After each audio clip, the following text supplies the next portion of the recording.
Right, folks, I'm going to tell you something that you might not know. I just thought it was interesting, to be honest with you. I'll tell you something you might not know.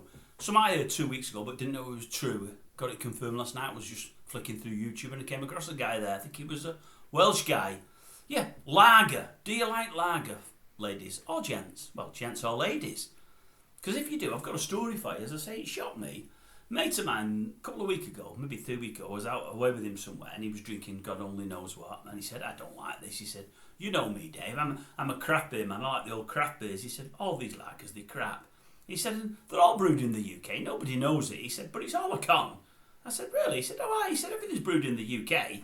All these German lagers, the Czech lagers, the this, the that, the other. They're all brewed in the UK. Many of them are brewed by the same brewers, the people that get like your Carlings out and your Carlsbergs. And they just put different labels on them. I said, really? He said, yeah. And I never thought much more of it. We were out for the night and, you know, the music was blaring and whatever else and left it at that. Anyway, flicking through something last night, through a few channels, and there's a guy on there and he's testing lagers and he's got about 8 or 9 lagers lined up. You may or may not have seen it. I'd never seen it before. I'm like a fool, I clicked into it. It's very late, I do these weird things when it's late. It was a 35-minute and he ended up watching it all the way through. And he's going through these lagers, he's having a slurp of all of them, then another slurp. He's enjoyed himself, don't worry about that. But I think he's a real ale man. And he seems to know something about beers, and he's saying many of these lagers, I think they're bottled in, is it Burton-on-Trent? Burton-on-Trent, and he's saying the water in Burton-on-Trent, lots of sulphur in it, it's a heavy water, and he doesn't like it, and he doesn't like the taste that comes from it. And he's saying lots of these lagers have a lot of artificial sweeteners in them. And he said it's the sweeteners, I think he said a glucose of sorts, I think he said a sugar glucose or something similar, is the thing that gives you the most headaches. And he was telling you the worst of the drinks and the best of the drinks, and he was telling you the ones that you'd have headaches from. And he sounded very knowledgeable, and I'm sure he was, and I'm sure everything he told us was correct. I wouldn't know it wasn't anyway.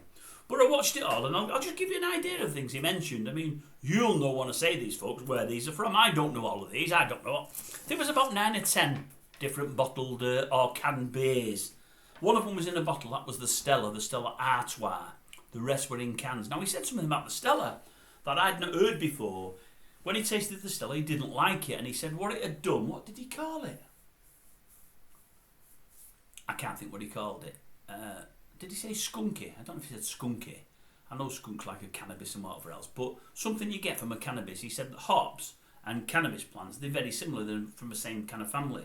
And he's saying, when you buy bottles and you get these green bottles, and Stella was in a green bottle, he said when it's warm, or when the sunlight hits it, it does something to the fermentation or the sugars or the yeast. I think he said the yeast within the drink.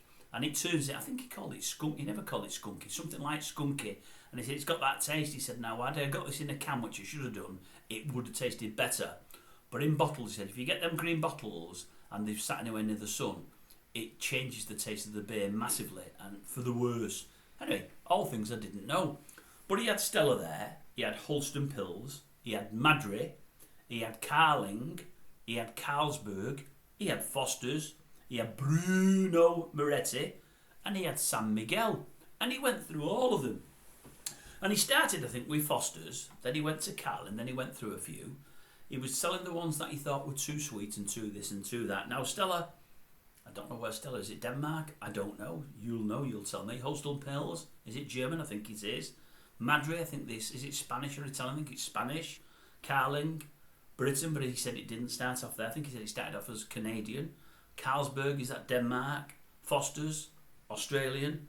Bruno Moretti, is that Italian? San Miguel, Spanish. And he mentioned something else with San Miguel, I can't think where he said, somewhere in the Far East, I think he said. But anyway, saying that all of those they're all brewed in the UK, and some were better than others. And what he actually said, which I found fascinating, he said Carling used to be about, I think he said 4.6%, 4.6, is it ABV? He said they've dropped it now to 4. He said, and Madry is 4.6. He said, now he's heard a rumour on the grapevine, he doesn't know it's true, but he believes it is, that Madry is just the old Carling and they've given it a different name. And I thought, they can't do that, can they?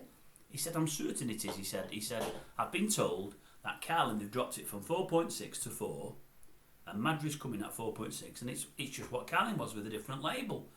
That's what he said he'd heard, and when he tried them both further down the line and tested them, he said, I can't tell a difference. I believe that's what it is. Funnily enough, I looked at something today about Madry somewhere. I don't know where I've seen it. And I read something somewhere saying Madrid doesn't exist. You know, they say it's Spanish or Italian. You can't get Madrid in Spain or Italy, wherever it's supposed to be from. Now, that's what I read today. I don't know if that's true, folks. Now, I know a lot of people that like Madrid. I've tried it once and I wasn't over keen. I know a lot of people that like old Bruno Moretti. I was never keen on that, but I had a couple of bottles over Christmas in the son-in-law's house and it didn't seem that bad, but I don't know if it's just because I needed a drink at the time, but when I've had it once or twice before in the pub, all my mates rave about it. I thought, I don't really like this. So he's going through all of them, and he said the worst of the lot by a country mile, the worst of the lot, was San Miguel. He said San Miguel brewed over here is absolute cack. It's nothing like the Spanish variety. He said it's awful. He said full of sugars, will give you an headache, and just not nice. He also wasn't over keen on the Carling or the Carlsberg. Bruno Moretti was one of the better ones. He said that surprised him. That was pretty good. And the one he picked at the end as his favourite, which surprised me, because it's the only one of them really that I drink with any regularity or have done in the past, was Foster's. I thought it would not Foster's. Most people do. When you go abroad, I mean, people have Foster's abroad. It's crap. It tastes nothing like over here. God only knows it. When it's on draft anyway, it's awful. Over here, a lot say it's not that great because it's not an expensive beer. You get a lot and you used to get your 24s for 8 or 10 quid from the Asda's. It wasn't dear at all.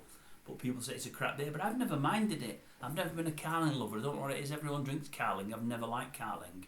Don't know what it is. But Foster's I don't mind, and in the end he picked that up as his favourite beer. He started with that. I never raved about it. Never just, yeah, it's alright, blah, blah, blah, blah, blah. But after tasting them all, that was his favourite. I thought, hey, I'm on the best one myself when I drink it. I don't drink it all the time. I drink other things, but if I drink lager, I'll often have a Foster's when I'm out. And he picked it as his favourite, which surprised me. But the biggest surprise to me was the fact that everything's brewed over here, and they're not necessarily to the recipes of the originals. And for that reason, he says they don't taste like the originals, especially those brewed at Burton-on-Trent. I thought I'd leave that with you. You might not be interested. You might. If you go look at it, it's some real ale guy or craft beers or something. You'll find him on YouTube. He'll do it a lot better than I did that just. Anyway, a hell of a lot better. Leave it with you.